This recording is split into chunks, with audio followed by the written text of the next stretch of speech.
Class 10 Solids Chapter 12 Important Equations. Total surface area of a square pyramid with the lateral face isosceles triangle. Isosceles triangle lateral face ആയിട്ടുള്ള ഒരു square പിരമിഡിൻ്റെ surface area കാണാനുള്ള equation A square plus 2AL. A square എന്ന് പറയുന്നത് base എഡ്ജിൻ്റെ square. 2 നമുക്കറിയാം, A base edge. L എന്ന് പറയുന്നത് slant height, അതായത് height of the isosceles triangle. A square base area 2AL total area of 4 lateral surface. അതായത് ഒരു lateral സർഫേസിൻ്റെ ഒരു ഫേസിൻ്റെ area എന്ന് പറയുന്നത് half into A into L.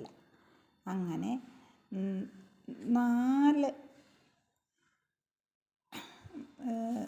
Isosceles triangle ഉണ്ട് അങ്ങനത്തെ. അപ്പോൾ ആ 4 ഐസോസെലസ് ട്രയാങ്കിൾ എടുക്കുമ്പോൾ 4 ഇൻറ്റു ഹാഫ് എ. ഈ 4ഉം 2ഉം കൂടെ ക്യാൻസൽ ചെയ്യും. 2ൻ്റെ ടേബിളിൽ 4 2 ടൈംസ്, അങ്ങനെ ഈ 2AL വരുന്നത്. ഇനി ഈ സ്ക്വയർ എന്ന് പറയുന്നത് ഈ ഐസോസെലസ് ട്രയാങ്കിളിൻ്റെ ഒരു സൈഡ്, ഈ സൈഡ് എ, ഇത് മൊത്തത്തിൽ ഇത് എൽ, ഹൈറ്റ് എൽ. അങ്ങനെയാണെങ്കിൽ ഇയും എയും തന്നിട്ടുണ്ട്. എൽ എങ്ങനെയാണ് കണ്ടുപിടിക്കുന്നത്? E square is equal to L square plus A/2 the whole square. Pythagoras theorem ഉപയോഗിച്ചിട്ട് hypotenuse square is equal to base square plus altitude. Base square plus ഓൾട്ടിറ്റ്യൂഡിൻ്റെ സ്ക്വയർ. ഇവിടെ A/2 വന്നതെന്ന് പറഞ്ഞാൽ ഈ ഫുൾ ലെങ്താണ് എ എന്ന് പറയുന്നത്. അതിൻ്റെ ഹാഫേ എടുക്കുന്നുള്ളൂ, പകുതി. എയുടെ പകുതി A/2. ഏത് ഒന്നിൻ്റെയും പകുതി കാണാൻ അതിനെ 2 കൊണ്ട് ഡിവൈഡ് ചെയ്താൽ മതി. അപ്പം ഇനി എൽ സ്ക്വയറാണ് നമുക്ക് കണ്ടുപിടിക്കേണ്ടുന്നതെങ്കിൽ ഈ സ്ക്വയറിൽ നിന്ന് A/2 the whole square subtract ചെയ്താൽ മതി. അതായത് ഇ എന്ന് പറയുന്നത് ഹൈപ്പോട്ടന്യൂസ്. ഹൈപ്പോട്ടന്യൂസ് എന്ന് പറഞ്ഞാൽ വലിയ വശം. ആ വലിയ വശം കണ്ടുപിടിക്കാൻ ചെറിയ 2 വശങ്ങളുടെയും സ്ക്വയർ തമ്മിൽ ആഡ് ചെയ്യുക ചെയ്യുന്നത്. അതേസമയം ചെറിയ വശമാണ് നമുക്ക് കണ്ടുപിടിക്കേണ്ടതെങ്കിൽ വലിയ വശത്തിൽ നിന്ന് സബ്ട്രാക്റ്റ് ചെയ്യണം. വലിയ വശത്തിൽ നിന്ന് സബ്ട്രാക്റ്റാണ് ചെയ്യുന്നത്. അതുകൊണ്ടാണ് എൽ സ്ക്വയർ കണ്ടുപിടിക്കാൻ ഈ സ്ക്വയറിൽ നിന്ന് A/2 ദ ഹോൾ സ്ക്വയർ.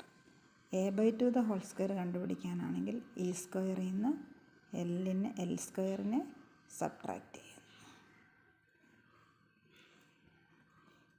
ഈ സ്ക്വയർ കണ്ടുപിടിച്ചിട്ട് ഈ കണ്ടുപിടിക്കാൻ അതിൻ്റെ റൂട്ട് കണ്ടാൽ മതി. എൽ സ്ക്വയറും A/2 ദ ഹോൾ സ്ക്വയറും കൂടെ ആഡ് ചെയ്യുമ്പോൾ കിട്ടുന്ന നമ്പറിൻ്റെ റൂട്ട് കണ്ടാൽ മതി. അതേപോലെ എല്ല് കണ്ടുപിടിക്കാൻ ഈ സ്ക്വയറിൽ നിന്ന് A/2 ദ ഹോൾ സ്ക്വയർ കുറച്ചിട്ട് കിട്ടുന്ന നമ്പറിൻ്റെ റൂട്ട് കണ്ടുപിടിക്കണം. A/2 കിട്ടിക്കഴിഞ്ഞാൽ എ കണ്ടുപിടിക്കാൻ A/2 കിട്ടുന്നതിൻ്റെ A/2ൻ്റെ ഇരട്ടിയായിരിക്കും എ എന്ന് പറയുന്നത്. അപ്പോൾ A/2 ഇപ്പം എക്സാമ്പിൾ A/2 കണ്ടുപിടിച്ചപ്പോൾ 10 കിട്ടിയെങ്കിൽ എ എന്ന് പറയുന്നത് 2 × 10 20 ആയിരിക്കും.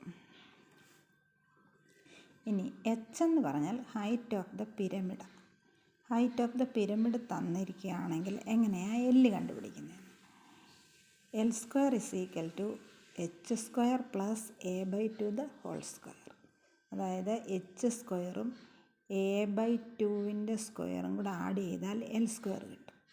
അപ്പോൾ അതിൻ്റെ റൂട്ട് കണ്ട് ആഡ് ചെയ്തിട്ട് കിട്ടുന്ന നമ്പറിൻ്റെ റൂട്ട് കാണുമ്പോൾ നമുക്ക് എല്ല് കിട്ടും. ഇനി എല്ലും അറിയാം എച്ചും അറിയാം. A/2 എങ്ങനെ കണ്ടുപിടിക്കാൻ A/2 ദ ഹോൾ സ്ക്വയർ കണ്ടുപിടിക്കാൻ എൽ സ്ക്വയറിൽ നിന്ന് എച്ച് സ്ക്വയർ സബ്ട്രാക്ട് ചെയ്താൽ മതി. A/2 കാണാൻ ആ കിട്ടുന്ന ആൻസറിൻ്റെ റൂട്ട് കാണണം. കണ്ടുപിടിക്കാൻ ആൻസറിനെ 2 കൊണ്ട് മൾട്ടിപ്ലൈ ചെയ്യണം.